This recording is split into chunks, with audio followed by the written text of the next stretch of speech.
Welcome welcome welcome. আজকে আমি class 9-এর সবথেকে গুরুত্বপূর্ণ চ্যাপ্টার ফিজিক্যাল সায়েন্সে পদার্থের গঠনসমূহ ও ভৌত রাসায়নিক ধর্মসমূহ, অর্থাৎ আমরা আজকে 4 নম্বর চ্যাপ্টার, ক্লাস 9-এর ফিজিক্যাল সায়েন্সের 4 নম্বর চ্যাপ্টার নিয়ে আমরা আজকে আলোচনা করব। আজকে আমরা মূলত ইলেকট্রনের সূচনা, ইলেকট্রনের আবিষ্কার এবং প্রোটন আবিষ্কার, থমসনের পরমাণু মডেল, এছাড়াও রাদারফোর্ডের আলফা কণা বিচ্ছুরণ পরীক্ষা নিয়ে আলোচনা করব। ঠিক আছে, তো ভিডিওটা খুবই ইন্টারেস্টিং হবে। তোমরা কোথাও যেও না, স্কিপ করো না, ভিডিওটা দেখো, ভালো করে দেখবে, কনসেপ্ট তোমাদের ক্লিয়ার হবেই। তো দেখো, পদার্থের পরমাণুর গঠনসমূহ। আমরা পরমাণু পড়েছি অনেক আগে, মানে ক্লাস 7-8-এ আমরা পরমাণুর কিছুটা ধারণা পেয়েছি যে পরমাণু এরকম একটা ছোট এরকম হয়, যে ঋষি কণাদ বলেছিলেন যে এরকম একটা পরমাণু হয় যে পরম প্লাস অণু। ঠিক আছে, পরম মানে আলটিমেট, মানে এই একটা অণু আছে বা এই একটা বিন্দু আছে, এইটাকে ভাঙলে আর কিছু পাওয়া যাবে না, ঋষি কণাদ সেটি বলেছিলেন। ঠিক আছে, কিন্তু পরবর্তীকালে বিভিন্ন রকম সায়েন্টিস্টরা পরীক্ষা করার পর দেখা যায় যে এইটাকে যদি ভাঙা হয় তাহলে এর ভেতরে নানান রকমের জিনিস পাওয়া যাবে। ঠিক আছে, এটাকেও যদি ভাঙা হয় তাহলে আরও রকমের জিনিস পাওয়া যাবে। তখনকার দিনে ঋষি কণাদ বলেছিলেন যে পরম যুক্ত অণু, অর্থাৎ এর থেকে পরমাণুটা হয়েছে, অর্থাৎ পরম মানে কি, দ্য আলটিমেট। ঠিক আছে, একেবারে মানে উনি ভেবেছেন যে এর ভেতরে কিছু নেই। ঠিক আছে, তাই জন্য উনি নাম দিয়েছেন পরমাণু বা অ্যাটমস। ঠিক আছে, পরবর্তীকালে বিভিন্ন রকমের পরীক্ষা নিরীক্ষা করার ফলে জানা যায় যে না, এর ভেতরেও অনেক রকমের জিনিস যা আছে। তো আজকে আমরা সেই সব জিনিস নিয়ে আলোচনা করবো। এগুলো তো আমরা ক্লাস 7-8-এ পড়ে এসেছি আমরা। তো দেখো, আমরা জানি যে আমাদের একটা পরমাণুতে কি কি থাকে, 3টে অংশ থাকে, 3 পার্টস থাকে। কি কি? একটা প্রোটন যেটাকে প্লাস দিয়ে দেখানো হয়, একটা ইলেকট্রন যেটা মাইনাস দিয়ে দেখানো হয়, আরেকটা থাকে নিউট্রন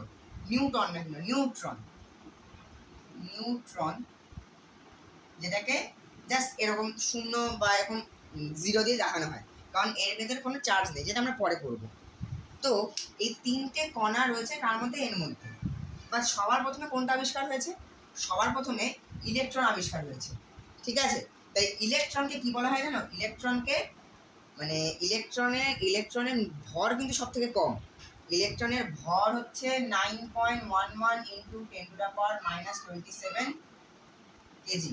ঠিক আছে, 9.11 × 10⁻⁻27 কেজি, অনেক কম। তো যাই হোক, এগুলো আমরা পরে আলোচনা করব। ঠিক আছে, মৌলের পরমাণু অন্যতম মৌলিক উপাদান হচ্ছে ইলেকট্রন। বুঝলে, মৌলের পরমাণুর অন্যতম মৌলিক উপাদান হচ্ছে ইলেকট্রন। ইলেকট্রনই সর্বপ্রথম সৃষ্টি হয়ে যাবে। তবে ইলেকট্রন একেবারেই সৃষ্টি হয়নি, ইলেকট্রনের বিভিন্ন রকমের ধাপ ছিল। হ্যাঁ, ইলেকট্রন সৃষ্টির আগে কিছু জিনিস সৃষ্টি হয়েছে। হ্যাঁ, তো সেটাই আমরা আজকে পড়ব। এটা হচ্ছে ডিসকভারি অফ ইলেকট্রন। ইলেকট্রনকে আমরা এভাবে লিখি, হ্যাঁ, ই দিয়ে মাইনাস দিই, ডিসকভারি অফ ইলেকট্রন। তো দেখো, ইলেকট্রন সৃষ্টি হয়েছে একটা রশ্মি দিয়ে, একটা রে দিয়ে সৃষ্টি হয়েছে। হ্যাঁ, সেই রেটার নাম হচ্ছে ক্যাথোড রে বা ক্যাথোড রশ্মি। ঠিক আছে, ক্যাথোড রশ্মি বা ক্যাথোড রে, যাই বলো না। এটা কীভাবে সৃষ্টি হয়েছিল জানো? বিজ্ঞানী উইলিয়াম ক্রুক্স। ঠিক আছে, বিজ্ঞানী উইলিয়াম ক্রুক্স বলে একজন বিজ্ঞানী ছিলেন। সেই বিজ্ঞানীটি কি করেছিলেন, একটা তড়িৎ ক্ষরণকারী নল নিয়েছিল। ঠিক আছে, এই তড়িৎ ক্ষরণকারী নলের এই দিকে ছিল ক্যাথোড। ঠিক আছে, এদিকে ছিল ক্যাথোড, এবং এই যে এদিকটা ছিল না, এদিকটা ছিল অ্যানোড, অর্থাৎ এদিকটা প্লাস আর এদিকটা ছিল মাইনাস। এটাকে আমি কে ক্যাথোড দিচ্ছি আর এটা এ অ্যানোড দিচ্ছি। বুঝতে পেরেছো? ক্যাথোড এবং অ্যানোড। ঠিক আছে, এখান থেকে গ্যাস নিষ্কাশনকারী একটা পাইপ ছিল। ঠিক আছে, বুঝে নাও। এই যে এর ভেতরে দেখছো, এর ভেতরে কিচ্ছু নেই, একদম নাল ফাঁকা, মানে এর ভেতরে কোনো প্রকারের কোনো বায়ু ছিল না। ঠিক আছে, মানে সব বায়ু এখান থেকে টেনে নেওয়া হয়েছে একটা তড়িৎ ক্ষরণকারী নল, সেই নলের মধ্যে যে অক্সিজেন বা যে কোনো রকমের বায়ু থাকতে পারে সেগুলোকে মানে সব বার করে নিয়েছে, বার করে নিয়ে ক্যাথোড আর অ্যানোড লাগিয়ে দিয়েছে। এবং এর সঙ্গে প্রায় 10,000 ভোল্ট 10,000 ভোল্টের তড়িৎ লাগিয়েছিল, ঠিক আছে। এবার কি করলো, যখন এই ভোল্টেজ বা তড়িৎটাকে অন করলো তখন দেখছে যে এই ক্যাথোডের এখান থেকে একটা রশ্মি সৃষ্টি হয়েছে, ঠিক আছে, একটা রশ্মি সৃষ্টি হয়েছে। হ্যাঁ, এরকম একটা রশ্মি সৃষ্টি হয়েছে, সেটা হচ্ছে অদৃশ্য রশ্মি, ঠিক আছে। মানে আমরা দেখতে পাচ্ছি না যে একটা রশ্মি সৃষ্টি হচ্ছে, কিন্তু সেটা একটা প্রতিপ্রভা রয়েছে। হ্যাঁ, এইখান থেকে দেখো এরকম একটা রশ্মি প্রভা যাচ্ছে। হ্যাঁ, যে এই জায়গাটায় জিঙ্ক সালফাইড ছিল, কি ছিল, জিঙ্ক সালফাইড ছিল, জিঙ্ক সালফাইডের প্রলেপ ছিল এই জায়গাটা, ঠিক আছে, জিঙ্ক সালফাইড ছিল, জিঙ্ক সালফাইড ছিল। তো এইখানে জিঙ্ক সালফাইডের ওপর গিয়ে কি করলো ও না, সবুজ রঙের প্রতিপ্রভা সৃষ্টি করলো, সবুজ রঙের প্রতিপ্রভা সৃষ্টি করলো, ঠিক আছে। এবার উইলিয়াম ক্রোক বলতে আরে এটা কীভাবে হচ্ছে, এটা কীভাবে সম্ভব। হ্যাঁ, এবার তিনি এই ক্যাথোড রশ্মির পরীক্ষাটা খুব একটা তারপরে আর চালালেন না। প্রথমে এর নাম ছিল হচ্ছে মানে এর ক্যাথোড রশ্মির নাম হচ্ছে কারণ না, যেহেতু এটা ক্যাথোড থেকে উৎপন্ন হয়েছে তাই। এইবার এই উইলিয়াম ক্রোক সেই দিকে নিয়ে বেশি পরীক্ষা নিরীক্ষা করেনি, জাস্ট উনি দেখলেন যে এখান থেকে একটা অদৃশ্য রশ্মি নির্গত হচ্ছে, যা কিনা এখানে এসে একটা প্রতিপ্রভা সৃষ্টি করছে। মানে উনি কেবলমাত্র পর্যবেক্ষণ করেন, সিদ্ধান্তে উনি আসেননি, ঠিক আছে। উনি এই পরীক্ষাটিকে পরবর্তীকালে স্টপ করে দেন, ঠিক আছে। এরপরে কি হলো না, বিজ্ঞানী জে জে থমসন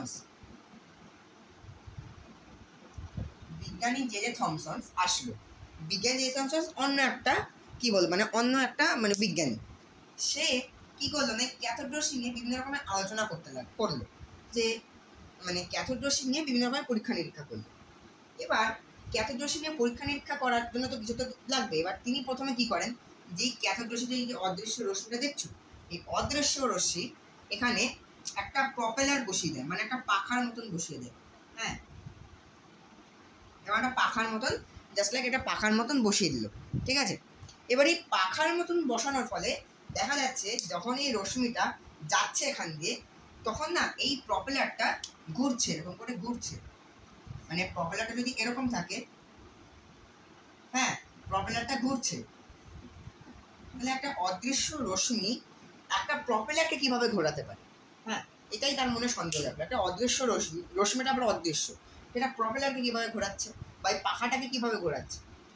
তো ওখান থেকে তিনি 1 নম্বর সিদ্ধান্তে আসেন যে এই এই যে একটা রশ্মি যাচ্ছে, এই রশ্মি তো মানে এমনি রশ্মি না, রশ্মির মধ্যে কি রয়েছে, এরকম অনেক কণা রয়েছে, ক্ষুদ্র ক্ষুদ্র এরকম অনেক কণা রয়েছে।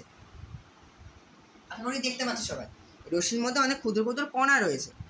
এই কণাগুলো, ঠিক আছে, এই কণাগুলো না ভর আছে, এই কণাগুলোর নিজস্ব একটা ভর রয়েছে।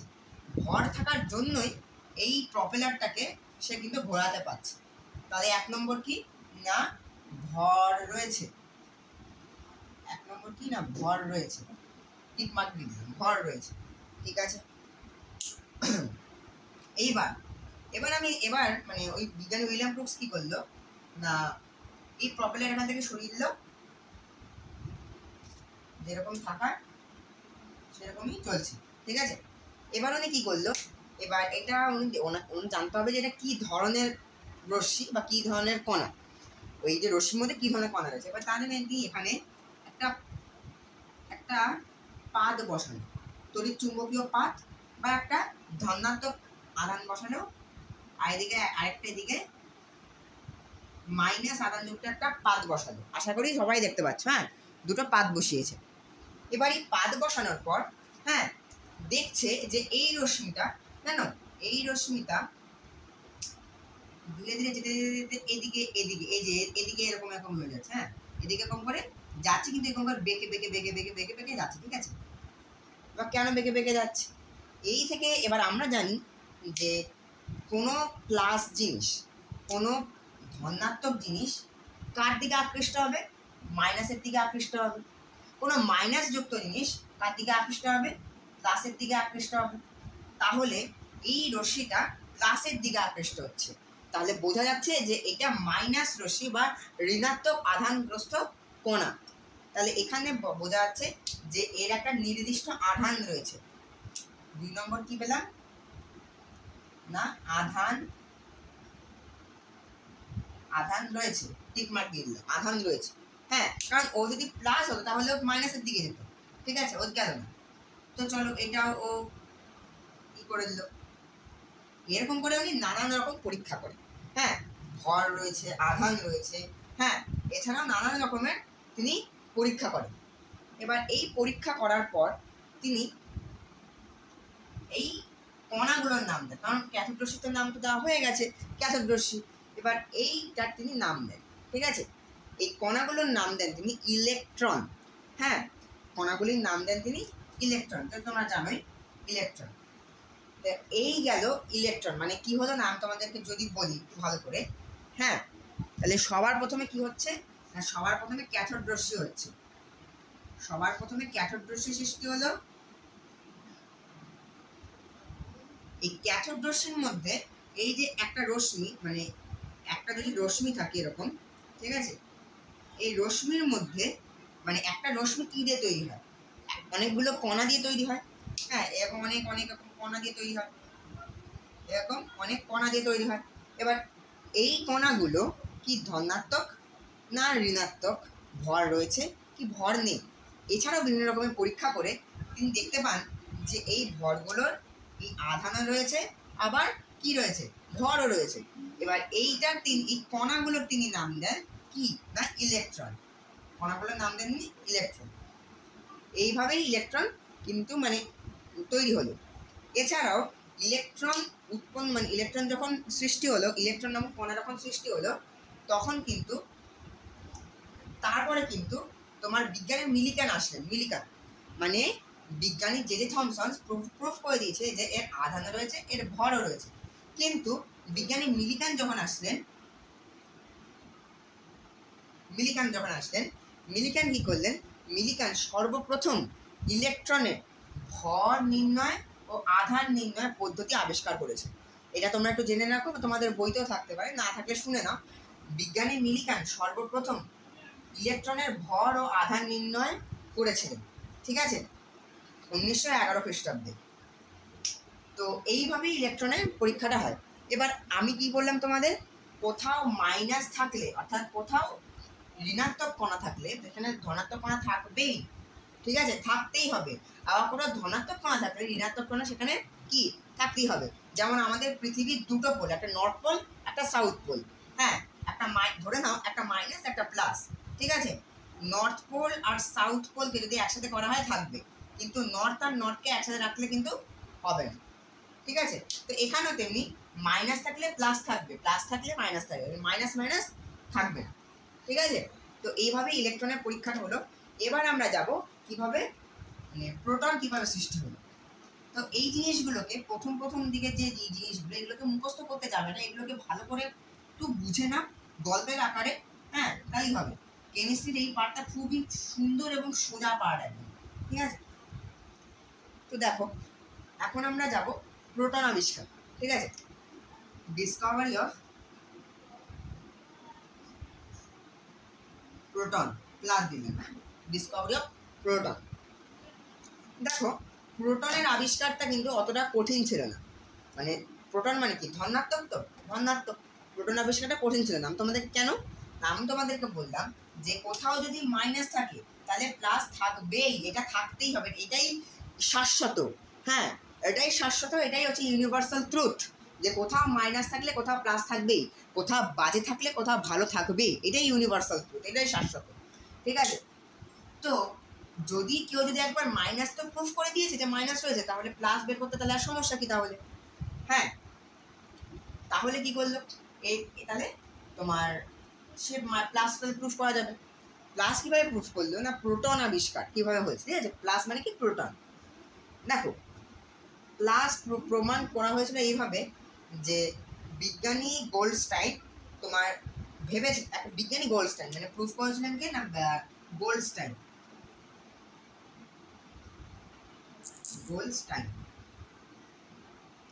বিজ্ঞানী গোল্ডস্টাইন প্রোটন আবিষ্কার করেছিলেন। হ্যাঁ, প্রোটন নামকরণ কিন্তু করেনি, এটা ভালো করে ভেবে রাখো, জেনে রাখো। প্রোটন নামকরণ করেছিলেন অন্য একজন, এবং প্রোটন আবিষ্কার করেছিলেন বিজ্ঞানী গোল্ডস্টাইন। ঠিক আছে, বিজ্ঞানী গোল্ডস্টাইন মনে করলেন যে দেখো মাইনাস তো রয়েছে, আমি যেটা বললাম যে ঋণাত্মক তড়িৎ তো রয়েছে, তাহলে ধনাত্মক তড়িৎ থাকতে পারে। তো এইভাবেই তিনি কিছু পরীক্ষা নিরীক্ষা, অনেক নানা রকমের পরীক্ষা করে যেটা আমাদের বইতে নেই। হ্যাঁ, বিভিন্ন রকমের পরীক্ষা করে তিনি জানতে পারেন যে এখানে প্রোটন রয়েছে, অর্থাৎ প্লাস যুক্ত কণা রয়েছে। তার জন্য তিনি বলেন যে একটা পরমাণুর মধ্যে প্লাস এবং মাইনাস উভয়ই রয়েছে, সে যেভাবেই হোক না কেন উভয়ই রয়েছে। এবার তার জন্য তিনি কি না প্রোটন কণা আবিষ্কার করে। এবার এই প্রোটন কণা আবিষ্কার করলেন, তো প্রোটন কণার একটা নাম, আমরা তো এখন প্রোটন প্রোটন বলছি, এটা নামটা উড়ে গেছে, কিন্তু আগে তো সেরকম ছিল না। এখন আবিষ্কার করেছে। এবার বিজ্ঞানী রাদারফোর্ড নামে একজন লোক ছিলেন, রাদারফোর্ড, তোমরা নাম শুনেছো হয়তো। হ্যাঁ, এই বিজ্ঞানী রাদারফোর্ড কি করলেন না ছাপ্পা মেরে দিয়েছে না, হ্যাঁ এটা ঠিক বলেছে যে মাইনাস থাকলে প্লাস থাকবেই, ঋণাত্মক কণা থাকলে তোর ধনাত্মক কণা থাকবেই। তাই এইটা মানে এখানে কি হলো না ধনাত্মক তড়িৎ, এই ধনাত্মক তড়িতের নাম দেন তিনি কি না ধনাত্মক তড়িতের নাম দেন তিনি প্রোটন। এইভাবেই প্রোটনের আবিষ্কার হয়। তাহলে আমরা তাহলে কি কি পেলাম? আমরা পেলাম যে ইলেকট্রনের আবিষ্কার হয়ে গেল, প্রোটনের আবিষ্কারও হয়ে গেল। এখনো এখনো এখনো কি বাকি? এখনো আমাদের ইলেকট্রন বাকি, মানে ইলেকট্রন বলছি নিউট্রনটা বাকি আছে। ঠিক আছে, নিউট্রনটা আসার আগে আরও বিভিন্ন রকমের পরীক্ষা নিরীক্ষা হয়েছে এই প্রোটন আর নিউট্রন নিয়ে। ঠিক আছে, তো সেটা আমরা এখন জানবো।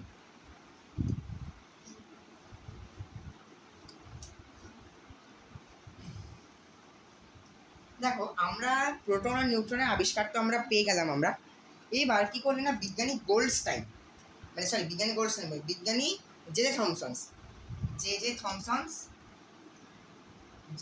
থমসন্স অ্যাটমিক মডেল বা অ্যাটমিক স্ট্রাকচার, যাই বলো না,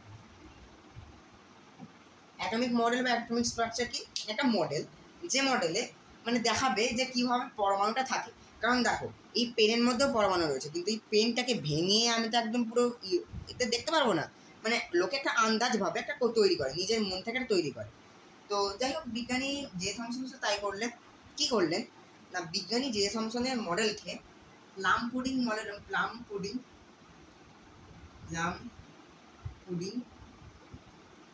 মডেলও বলে, অথবা একটা নামও বলে ওয়াটার মেলন মডেলও বলে। কেন ওয়াটারমেলন মডেল বলে বা কেন প্লাম পুডিং মডেল বলে, দেখো দেখলেই তোমরা বুঝতে পারবে। দেখো মডেলটা ছিল কি এরকম, যে এই একটা গোল এরকম থাকবে। ঠিক আছে, এই গোল এরকম একটা চাকতি থাকবে, এই চাকতিটা পুরোটাই ধনাত্মক।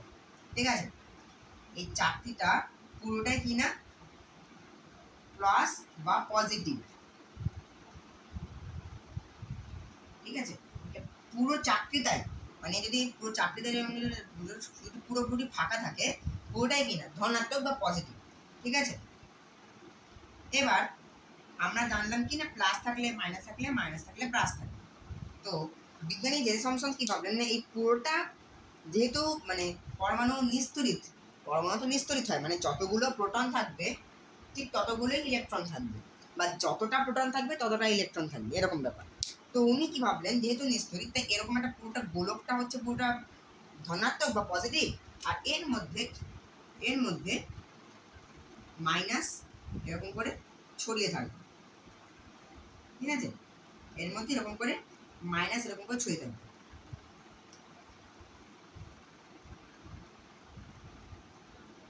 এরকম করে মাইনাস চারিদিকে সুষমভাবে বণ্টিত হয়ে থাকবে।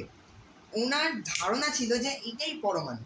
ঠিক আছে, যে এটা একটা পজিটিভ, মানে এটা মানে এই পুরোটা গোলকটা হচ্ছে পজিটিভ, এবং এর চারিদিকে সুষমভাবে ঋণাত্মক কণাগুলি বণ্টিত হয়ে থাকবে, যার ফলে পরমাণু নিস্তড়িত হবে বা পরমাণু তড়িৎ নিরপেক্ষ হবে। এটাই তিনি তখন তো নিউট্রন আবিষ্কার হয়নি, তাই এভাবেই তারা ভেবেছিল। ঠিক আছে, দেখো ওয়াটারমেলন মডেল কেন বলা হচ্ছে, কারণ এইটাকে গোলকটাকে যদি পুরো একটা তরমুজ ভাবো, তরমুজের এগুলো হচ্ছে দানা, হ্যাঁ, এই জন্য ওয়াটারমেলন মডেল বলা হয় এর জন্য। তো এইটা হচ্ছে জে থমসনের পারমাণবিক মডেল। কিন্তু পরবর্তীকালে মানে বিজ্ঞানী রাদারফোর্ডের আলফা কণা বিচ্ছুরণ পরীক্ষার ফলে এটাকে কি হয় না, এটা একেবারে বাদ হয়ে যায়। ঠিক আছে, কারণ এইটা কি করে না, এটা কেবলমাত্র মানে পরমাণু ঠিকঠাক বর্ণনা দিতে পারেনি, কারণ না রাদারফোর্ডের পরীক্ষার জন্যে হ্যাঁ এইটা ভুল প্রমাণিত হয়, আর এটা পরবর্তীকালে এটাকে আর কোনো কাজেই আর ধরা হয়। ঠিক আছে, তো এই ছিল আমাদের জে থমসনের পারমাণবিক মডেল বা জে থমসনের অ্যাটমিক মডেল। তো এইটা তো আমরা জেনে নিলাম। এখন আমাদের রাদারফোর্ডের পারমাণবিক মডেল সম্পর্কে জানতে হবে, যে এটা কেন আমাদের ভুল হলো, কেন আমাদেরকে এটা ভুল বোঝাচ্ছে, হ্যাঁ সেটা আমাদেরকে একটু আগে জানতে হবে।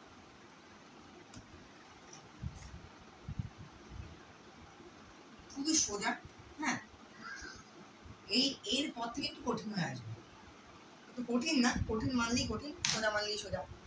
দেখো আমাদেরকে এই আলফা কণা বিচ্ছুরণ, আমি কি বলছি না রাদারফোর্ডের আলফা কণা বিচ্ছুরণ, এই আলফা কথাটা কি,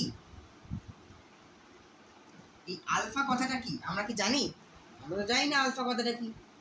এবার আমাদের এই আলফা কণা বিচ্ছুরণ পরীক্ষার এই আলফাটাকে জানতে গেলে আমাদেরকে এর আগে একটা ঘটনা সম্পর্কে আমাদেরকে জানতে হবে। শোনো ভালো করে, দেখ একদিনকে বিজ্ঞানী হেনরি বেকারেল বলে একজন লোক ছিল, বিজ্ঞানী হেনরি বেকারেল বলে একটা লোক ছিল, হেনরি বেকারেল, আমি পুরো নাম লিখছি না, হেনরি বেকারেল লিখছি। হেনরি বেকারেল ওর কাছে একটা ইউরেনিয়াম ঘটিত লবণ বা পটাশিয়াম ইউরানিল সালফেট, লবণটার নাম কি না পটাশিয়াম ইউরানিল সালফেট, ওর হাতে কি ছিল না, হাতে কি ছিল পটাশিয়াম ইউরানিল সালফেট বা ইউরেনিয়াম ঘটিত লবণ, যাই বলো না কেন রয়েছে, ভালো কথা। এবার এ কি করলো না, এই যে পটাশিয়াম ইউরানিল সালফেট বা এই মানে ইউরেনিয়াম ঘটিত লবণটাকে একটা কালো কাগজে মূল্য, কোথায় মূল্য, একটা কালো কাগজে মূল্য, মানে এই ধরো যদি পটাশিয়াম ইউরানিল সালফেট হয়, ঠিক আছে, এটাকে কি করলো, এটাকে একটা কালো কাগজে মুড়ে দিল। জাস্ট ইমাজিন করো যে এখানে একটা কালো কাগজ আছে, এই কালো কাগজে পুরোপুরি এটাকে মুড়ে দিয়েছে, হ্যাঁ এটা কি না কালো কাগজ বা ব্ল্যাক পেপার, মোটা কালো কাগজ, ঠিক আছে, মোটা কালো কাগজ বা ব্ল্যাক পেপারে রেখে দিয়েছে। রেখে এটাকে কোথায় রেখেছে জানো, এটাকে ফটোগ্রাফিক প্লেটের ওপর রেখে দিয়েছে, ফটোগ্রাফিক প্লেটের ওপর রেখে দিয়েছে। এইটা ধরো ফটোগ্রাফিক প্লেট,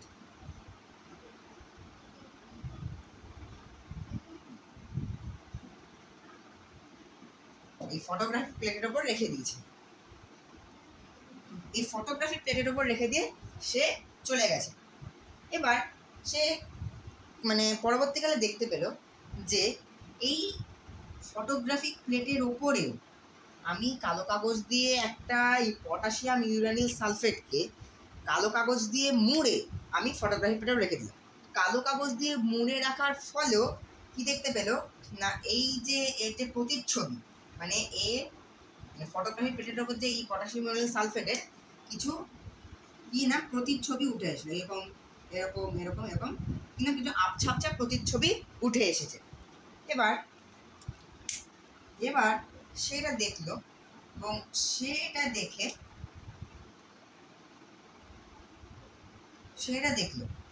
সেটা দেখে ভাবলো যে এটা কিভাবে হলো, আমি একটা পটাশিয়াম ইউরানিল সালফেট বা ইউরেনিয়াম ঘটিত লবণকে আমি পুরো কালো কাগজে মুড়ে আমি ফটোগ্রাফি প্লেটের উপর রাখলাম, তাও কীভাবে এর প্রতিচ্ছবি উঠে আসলো, সে আপচক থেকে উঠে আসলো কীভাবে সে ভাবলো। হ্যাঁ পরবর্তীকালে সে এটা নিয়ে বিভিন্ন রকমের পরীক্ষা নিরীক্ষা করতে থাকে, পরীক্ষা নিরীক্ষা করার পর সে জানতে পারে যে না, পটাশিয়াম ইউরানিল সালফেট থেকে এক ধরনের অদৃশ্য রশ্মি বেরোয়। পটাশিয়াম ইউরানিল সালফেট থেকে এক ধরনের অদৃশ্য রশ্মি বেরোয়, ঠিক আছে? এটার নাম কি না, অদৃশ্য রশ্মি, অদৃশ্য রশ্মি বেরোয়। হ্যাঁ, এই অদৃশ্য রশ্মিকে কেউ আটকাতে পারবে না। হ্যাঁ, ক্যাথোড রশ্মিকে যেমন আটকানো যেত কি যেত না আমার জানা নেই, কিন্তু এই যে এই ফটোগ্রাফি মানে এই যে পটাশিয়াম ইউরানিল সালফেট থেকে যে অদৃশ্য রশ্মি বেরোচ্ছে একে কেউ আটকাতে পারবে না। হ্যাঁ, একে কেউই আটকাতে পারবে না এবং এ ফটোগ্রাফিক প্লেটকে আক্রান্ত করতে পারে। অর্থাৎ ফটোগ্রাফিক প্লেটের উপর লাগলে ফটোগ্রাফিক প্লেট এর ওপর তার প্রতিছবি উঠতে পারে। যেহেতু এটা কালো কাগজে মোড়া ছিল তাই এর আবছা প্রতিছবি উঠে এসেছিল। হ্যাঁ, এখানে এ থেকে কি প্রমাণ হয়? এ থেকে প্রমাণিত হয় যে বিভিন্ন রকমের পটাশিয়াম ইউরানিল সালফেট বা ইউরানিক লবণ থেকে এক ধরনের অদৃশ্য রশ্মি বেরোয় যা কিনা যাকে আটকানো অসম্ভব বা যাকে নিয়ন্ত্রণ করা অসম্ভব এবং এই ফটোগ্রাফিক প্লেটকে আক্রান্ত করে। এবার এই যে রশ্মিটা, এই রশ্মিটার নাম দেন প্রথমে তিনি কি রশ্মি নাম দেন? ইউরানিক রশ্মি বা বেকারেল রশ্মি। এই যে রশ্মিটার প্রথমে তারা নাম দেন, মানে বিজ্ঞানী হেনরি বেকারেল নাম দেন বেকারেল রশ্মি। বেকারেল রশ্মি বা ইউরানিক রশ্মি, যেহেতু ইউরানিক সালফেট থেকে সৃষ্টি হয়েছে তাই ইউরানিক রশ্মি। পরবর্তীকালে মেরি কুরি ও পিয়ের কুরি, মানে কুরি দম্পতি মেরি কুরি ও পিয়ের কুরি এদের নামকে বদলে দেন। এদের নামকে বদলে কি করেন না তেজস্ক্রিয় রশ্মি দেন, নাম দেন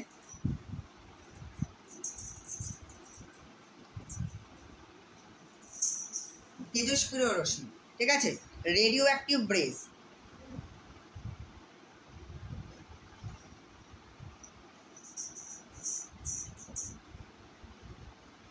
তেজস্ক্রিয় রশ্মি বা রেডিও অ্যাক্টিভ রেজ, ওকে। আর এই যে তেজস্ক্রিয় রশ্মি যেটার থেকে নির্গত হচ্ছে তাকে বলা হচ্ছে, ধরো এই যে এইটার থেকে ধরো এইটার থেকে নির্গত হচ্ছে, একে বলা হচ্ছে তেজস্ক্রিয় মৌল, ওকে। একে বলা হচ্ছে তেজস্ক্রিয় মৌল, এটাকে বলা হচ্ছে তেজস্ক্রিয় মৌল এবং হচ্ছে তেজস্ক্রিয় রশ্মি, এটাকে বলা হচ্ছে তেজস্ক্রিয় রশ্মি। এবং তেজস্ক্রিয় মৌল থেকে তেজস্ক্রিয় রশ্মির নির্গত হওয়ার এই ধর্মকেই বলা হচ্ছে, কি বলা হচ্ছে? তেজস্ক্রিয়তা। তেজস্ক্রিয়তা কাকে বলে? যদি বলে তেজস্ক্রিয়তা কাকে বলে না, তেজস্ক্রিয় মৌল থেকে তেজস্ক্রিয় রশ্মি নির্গত হওয়ার এই ধর্মকেই বলা হচ্ছে তেজস্ক্রিয়তা। ব্যাস। এবার এই তেজস্ক্রিয় রশ্মি কয় রকমের হয় জানো? তেজস্ক্রিয় রশ্মি 3 প্রকারের হয়। তেজস্ক্রিয় রশ্মি কয় প্রকারের হয়? তেজস্ক্রিয় রশ্মি 3 প্রকারের হয়। তেজস্ক্রিয় রশ্মি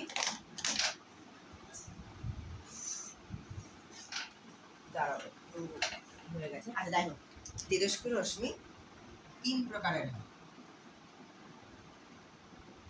একটা হয় অ্যালফা, তোমাকে বললাম না অ্যালফা, একটা হয় আলফা,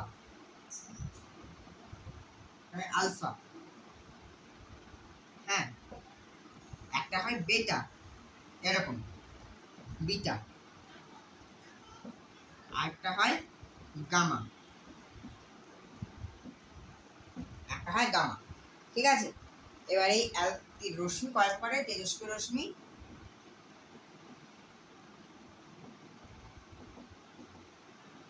তেজস্ক্রিয় রশ্মি 3 প্রকারের। কি কি না? অ্যালফা, বেটা, গামা, ঠিক আছে? এই অ্যালফা হচ্ছে, দেখো এই রশ্মির মধ্যে আবার ভাগ রয়েছে। দেখো এই অ্যালফা হচ্ছে, একটু দাঁড়াও, মার্কার পেনটা পড়ে গেছে। হ্যাঁ, দেখো এই অ্যালফা হচ্ছে প্লাস, ঠিক আছে? আলফা হচ্ছে প্লাস যুক্ত রশ্মি, ঠিক আছে? এই আলফা হচ্ছে প্লাস যুক্ত রশ্মি, বেটা হচ্ছে ঋণাত্মক রশ্মি। এই বেটা রশ্মি আর ক্যাথোড রশ্মি কিন্তু একই, ঠিক আছে? তখন আসলে বেটা রশ্মি তৈরি হয়নি, এটা অনেক আগের কথা বলছি আমি। হ্যাঁ, এই ক্যাথোড রশ্মি কিন্তু আসলে বেটা রশ্মি, ঠিক আছে? কারণ ক্যাথোড রশ্মি কি ছিল? ক্যাথোড রশ্মি মাইনাস ছিল না, আর বেটাও কি না মাইনাস। ক্যাথোড রশ্মি এক প্রকারের বেটা রশ্মি, ঠিক আছে। এটা হচ্ছে বেটা রশ্মি মাইনাস, এবং এই গামাটা হচ্ছে যেটা ওয়াই এর মতন দেখতে, এটা হচ্ছে নিস্তড়িত, ঠিক আছে। এটা ধনাত্মক, এটা ঋণাত্মক, এটা নিস্তড়িত, ঠিক আছে। তো বিজ্ঞানী রাদারফোর্ড এই অ্যালফা কণাটাকে নিয়ে তিনি পরীক্ষা করেন, অর্থাৎ যেটা কিনা প্লাস। এই অ্যালফা কণা হচ্ছে হিলিয়াম পরমাণু স্রোত, ঠিক আছে। অ্যালফা কণাকে একটু জেনে রাখো এগুলো। অ্যালফা কণা হচ্ছে হিলিয়াম পরমাণু স্রোত, হিলিয়াম পরমাণু স্রোত। অ্যালফা কণার দুটো ইলেকট্রন দুটো প্রোটন থাকে, ঠিক আছে, দুটো ইলেকট্রন দুটো প্রোটন থাকে। এটা হচ্ছে অ্যালফা কণাকে বলছে হিলিয়াম পরমাণু, অ্যালফা কণা হচ্ছে হিলিয়াম পরমাণু স্রোত, ঠিক আছে। অ্যালফা কণার ভর হচ্ছে 4 একক, বা বলা যেতে পারে 4 AMU, ঠিক আছে। আর এর আধান কত? +2, ঠিক আছে, +2 একক +2, ঠিক আছে। এই তো এই থেকে এই তিনটে যে আমরা ধারণা পেয়ে গেলাম, এবার আমরা এই অ্যালফা রশ্মি পরীক্ষাটা যেটা বিজ্ঞানী রাদারফোর্ড করেছিলেন সেটা নিয়ে আমরা এবার দেখব। এটা ভালো করে দেখো, খুবই ইন্টারেস্টিং জিনিস, খুব ইন্টারেস্টিং। আর এটাই আমাদের ভিডিওর একেবারে শেষ এবং লাস্ট পার্ট। দেখো বিজ্ঞানী রাদারফোর্ড কী করেছিলেন। বিজ্ঞানী রাদারফোর্ড পরীক্ষা করার জন্য কিছু কিছু জিনিস নিয়েছিলেন। একটা হয়েছে যেমন এই একটা বাক্স নিয়েছিলেন তিনি, হ্যাঁ, একটা বাক্স নিয়েছিলেন, বায়ুশূন্য বাক্স, মানে এর ভেতরে কোনো বায়ু ছিল না, পুরোপুরি বায়ুশূন্য বাক্স, ঠিক আছে। তিনি একটা লেড নিয়েছিলেন, লেড এক প্রকারের ধাতু, সেই লেড নিয়েছিলেন, ছিদ্রযুক্ত লেড, ঠিক আছে, একটা ছিদ্রযুক্ত লেড নিয়েছিল। আর কি নিয়েছিল? আর নিয়েছিল একটা সোনার পাত, ঠিক আছে। সোনার পাত তো এখন আমি তো সোনার কালার নেই আমার কাছে, তো সোনার কালার দেখাতে পারবো না, হ্যাঁ, একদম সোনার পাত নিয়েছিলেন তিনি, ঠিক আছে। এই সোনার পাতটার ব্যাদ জানো কত? এই সোনার পাতের ব্যাদ বা বেদ, সোনার পাতের বেদ মানে খুবই পাতলা, হ্যাঁ, খুবই পাতলা, মানে এইটুকু একটা ফয়েল, যেমন অ্যালুমিনিয়াম ফয়েলে সেরকম একটা সোনার ফয়েল নিয়েছিলেন, কি না 0.004 মিলিমিটার mm, ঠিক আছে, 0.004 mm, ঠিক আছে। এবং এই সোনার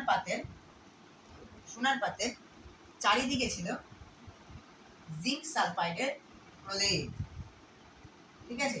সোনার পাতের চারদিকে ছিল জিঙ্ক সালফাইডের প্রলেপ। এটা হচ্ছে কি না জিঙ্ক সালফাইড, এটা হচ্ছে জিঙ্ক সালফাইডের প্রলেপ। তো এটা হচ্ছে অ্যালফা রশ্মি, একটা অ্যালফা কণা নিয়েছিলেন তিনি, মানে অ্যালফা কণা বা অ্যালফা মৌল যাই বললাম, মানে এখানে কণা নিলে ওখান থেকে রশ্মি বেরোবে। তো এইটা যদি এই যে অ্যালফা যদি হয়, এই যে আমি এখানে অ্যালফা লিখে দিচ্ছি, অ্যালফা, এইখান থেকে কী করছে না অ্যালফা কণা থেকে সবসময় রশ্মি বেরোবে। তো কী করছে না এরকম করে অ্যালফা রশ্মি ছাড়ছে, অ্যালফা কণা এই অ্যালফা রশ্মি ছাড়ছে,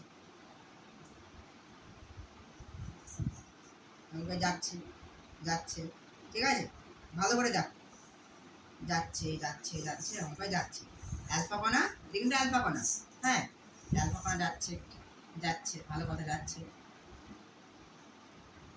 যেতে না, এবার ভালো করে দেখ, এখানে আসলো তো এতটুকু আসলো, এতটুকু যে আসার পর কিছু অ্যালফা কণা ব্যাক করে গেল, ওকে, কিছু অ্যালফা কণা কি হয়ে গেল না সোজা এরকম 90 ডিগ্রি হিসেবে চলে গেল, এরকম 90 ডিগ্রি, দেখো এরকম 90 ডিগ্রি অ্যাঙ্গেলে চলে গেল, এরকম কি সোজা কট করে 90 ডিগ্রি অ্যাঙ্গেলে চলে গেল, এরকম বিচ্যুত হয়ে গেল।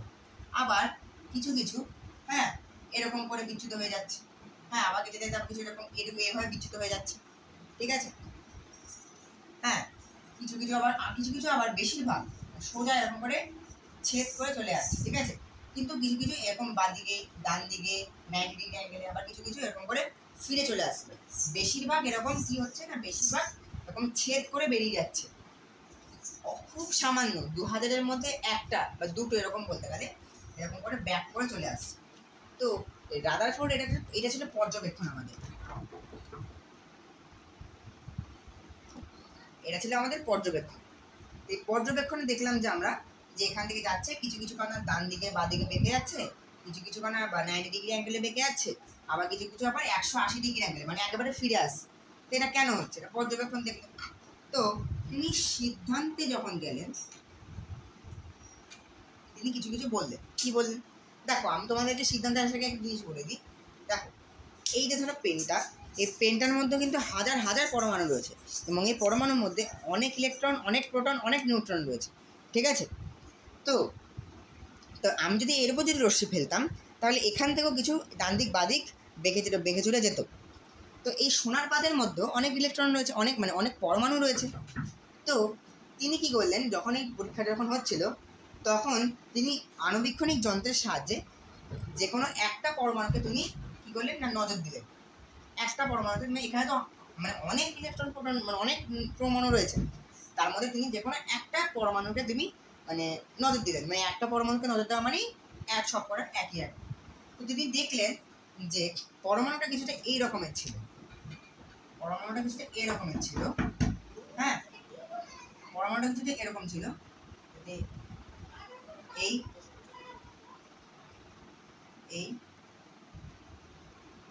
এরকম ছিল। উনি দেখলেন যে এরকম বিভিন্ন রকমের কক্ষপথ ছিল। একটা তিনি আণুবীক্ষণ যন্ত্রের সাহায্যে দেখলেন যে এরকম একটা কক্ষপথ ছিল। এই কক্ষপথের মধ্যে তিনি দেখলেন যে বিভিন্ন রকমের মাইনাস চার্জ ঘুরে বেড়াচ্ছে এরকম করে। ঠিক আছে? এরকম করে বিভিন্ন রকমের মাইনাস চার্জ ঘুরে বেড়াচ্ছে। ঠিক আছে? ঘুরে বেড়াচ্ছে। আর মাঝখানে ছিল কি না একটা ধনাত্মক, একটা ভারী একটা কণা, প্রোটনের মতো, প্রোটন। তো তিনি কি করলেন না, যখন এই অ্যালফা রশ্মি যখন ছাড়ছিল, দেখো এখানে যখন ছাড়ছিল, তখন কি হচ্ছে না বেশিরভাগ অ্যালফা রশ্মি কি হচ্ছে না বেরিয়ে যাচ্ছে, এমন করে বেরিয়ে যাচ্ছে। হ্যাঁ, বেরিয়ে যাচ্ছিল। তার থেকে 1 নম্বর তাহলে প্রমাণিত হয় যে পরমাণু নিরেট নয়, যেটা ঋষি কণাদ বলেছিলেন যে পরমাণু নিরেট, পরমাণুর মধ্যে কিচ্ছু নেই। কিন্তু না, পরমাণু যদি নিরেট হতো তাহলে সেটা সবকটাই এরকম 180 ডিগ্রি অ্যাঙ্গেলে ফিরে আসতো। ঠিক আছে? 1 নম্বর কি না, পরমাণু নিরেট নয়, বরং পরমাণুর অধিকাংশ অংশই ফাঁকা। পরমাণু নিরেট নয়, পরমাণুর বেশিরভাগ অংশই ফাঁকা। ওকে, পরমাণু নিরেট নয়, পরমাণুর বেশিরভাগ অংশই বরং ফাঁকা। দেখলাম। এবার তাহলে 1 নম্বর এটা হলো। 2 নম্বর যেটা, যে কিছু কিছু অ্যালফা কণা 90 ডিগ্রি অ্যাঙ্গেলে বেঁকে আছে। কেন 90 ডিগ্রি অ্যাঙ্গেলে বেঁকে আছে? দেখ, এই যে এখানে মাইনাসগুলো দেখছো, এবার আমি কিন্তু তোমাদের প্রথমে বলে দিয়েছিলাম যে অ্যালফা কণা কিন্তু ধনাত্মক। ঠিক আছে? এবার এই ধনাত্মক ঋণাত্মকের দিকে আকৃষ্ট হবে। দেখো, যখন এরকম যাচ্ছে তখন কিনা এই ঋণাত্মক কণাগুলো রয়েছে না, ঋণাত্মক ইলেকট্রনের দিকে সেই অ্যালফা কণাটা বা অ্যালফা রশ্মিটা আকৃষ্ট হয়ে যাচ্ছে। এই আকৃষ্ট হয়ে যাওয়ার ফলে কি হচ্ছে না, সে এই কিছু কিছু কণা যেতে যেতে এরকম করে ডান দিকে, হ্যাঁ, কিছু এরকম করে বাঁ দিকে, বা কিছু কিছু এরকম করে যেতে যেতে 90 ডিগ্রি অ্যাঙ্গেলে, হ্যাঁ, এরকম করে যেতে যেতে 90 ডিগ্রি অ্যাঙ্গেলে বেঁকে যাচ্ছে। ঠিক আছে? কিছু ডান দিকে, ধরো কিছুটা এরকম ইলেকট্রন ধরো এখানে রয়েছে, এই ইলেকট্রনে এই দিকে বেঁকে আছে হুট করে, বা কিছুটা এইদিকে হুট করে বেঁকে আছে। ঠিক আছে?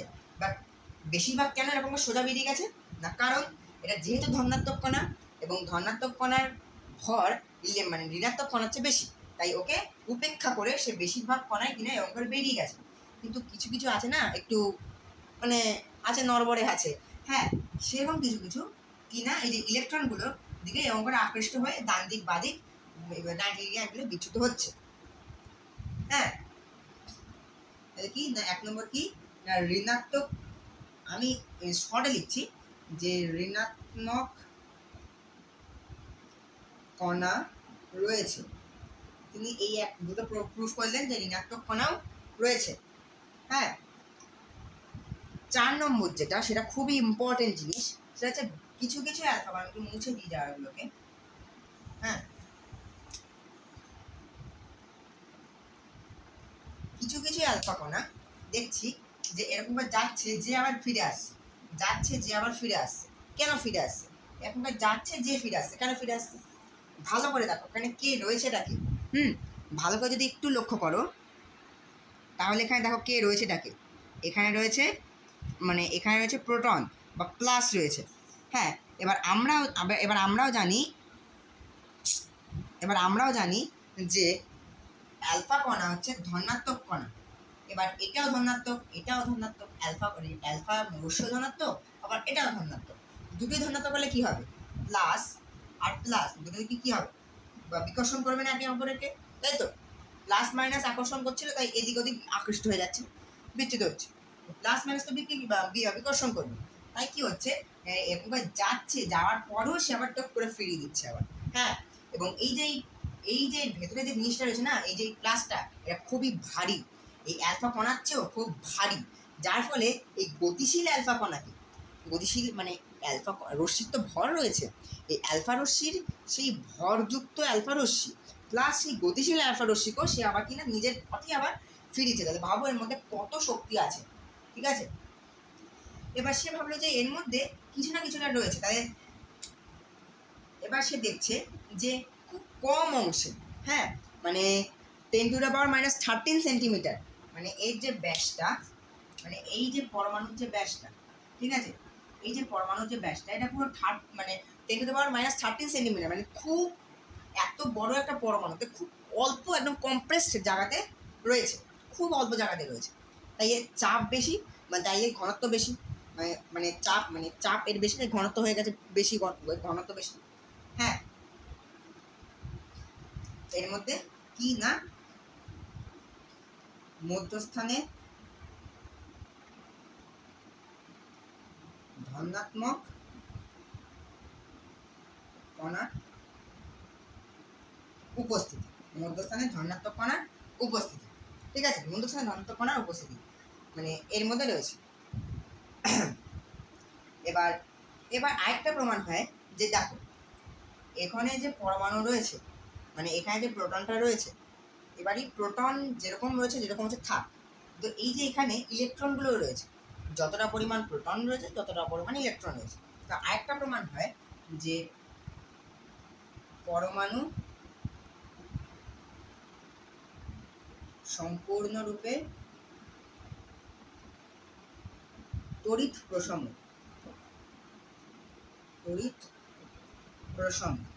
ঠিক আছে, পরমাণু সম্পূর্ণরূপে তড়িৎ প্রসম। তো দেখো এই কিছু পরীক্ষা ছিল রাদারফোর্ডের, যে রাদারফোর্ড দেখো এই দেখে প্রমাণ করলে পরমাণু নিরেট না, পরমাণু বেশি বা অংশী বাঁকা, পরমাণুতে ধনাত্মক ঋণাত্মক কণা রয়েছে, হ্যাঁ এখানে ঋণাত্মক কণা রয়েছে, এটাও প্রুভ হয়ে গেল, এটা প্রুভ হয়ে গেল। মধ্যস্থানে ধনাত্মক কণার উপস্থিতি, 3 নম্বর হচ্ছে যে পরমাণু সম্পূর্ণরূপে তড়িৎ প্রসম, মানে যে পরিমাণ প্রোটন আছে সে পরিমাণই ইলেকট্রন রয়েছে। এবার যদি প্রশ্ন আসে যে তুমি মানে রাদারফোর্ডের পরমাণু মডেল থেকে প্রমাণটা কি হলো? হ্যাঁ, উনি দেখলেন, হ্যাঁ বুঝলাম এইটা ঋণাত্মক কণার উপস্থিতি, সেটা আমরা জানি, হ্যাঁ পরমাণু সেটা এটা ঠিক আছে, কিন্তু মেইনলি সেটা কি প্রুফ করেছে? ঋণাত্মক কণা উপস্থিতি আমরা জানি, মধ্যস্থানে এটা রয়েছে আমরা জানি, তো মেইনলি সেটা কি প্রুফ করেছে? এই জিনিসটা প্রুফ করেছে যে মধ্যস্থানে ধনাত্মক কণার উপস্থিতি রয়েছে। একটা পরমাণুর যে মধ্যস্থানে ধনাত্মক কণার উপস্থিতি সেটা কিন্তু আমরা এখন পর্যন্ত জানিনি। পরমাণু প্রোটন রয়েছে, ইলেকট্রন রয়েছে জানি, কিন্তু এই যে মধ্যস্থানে যে রয়েছে সেটা কিন্তু আমরা জানতাম না, সেইটা আমরা জানতে পারলাম। এবং আমরা জানি যে মধ্যস্থানে একটা ধনাত্মক কণা মানে কি, এটাকে কি বলে? নিউক্লিয়াস বলে। এটাকে বলা কি হয়? নিউক্লিয়াস। এই নিউক্লিয়াসের মধ্যে কে থাকে? একটা প্রোটন থাকে, একটা ইলেকট্রন থাকে, মানে একটা প্রোটন থাকে, একটা নিউট্রন থাকে, মানে একটা না, মানে অনেক প্রোটন থাকে, অনেক নিউট্রন থাকে, মানে এটা যদি একটা নিউক্লিয়াস হয়, হ্যাঁ এটা যদি একটা নিউক্লিয়াস হয়, এর মধ্যে ধরো প্রোটন রয়েছে 17খানা, আর মানে আদর নিউট্রন রয়েছে ধরো 17খানা, এরকম একটা ব্যাপার, বুঝতে পেরেছো? তার মানে এই রাদারফোর্ডের আলফা কণা বিচ্ছুরণ পরীক্ষা থেকে তিনি নিউক্লিয়াসের অস্তিত্ব বা নিউক্লিয়াসের যে অস্তিত্ব বা নিউক্লিয়াসকে প্রমাণিত করেন যে না, মাঝখানে ধনাত্মক কণা উপস্থিত রয়েছে, নিউক্লিয়াস। তো আজকের মতন ভিডিও এখানেই সমাপ্ত করছি। পরবর্তী ভিডিওতে আমরা এর পরের যে পার্টগুলো রয়েছে রাদারফোর্ডের পরমাণু মডেল, এছাড়াও আমরা বিভিন্ন রকমের পার্ট নিয়ে আমরা আলোচনা করব। তো আজকের মতন এখানেই সমাপ্ত। নমস্কার।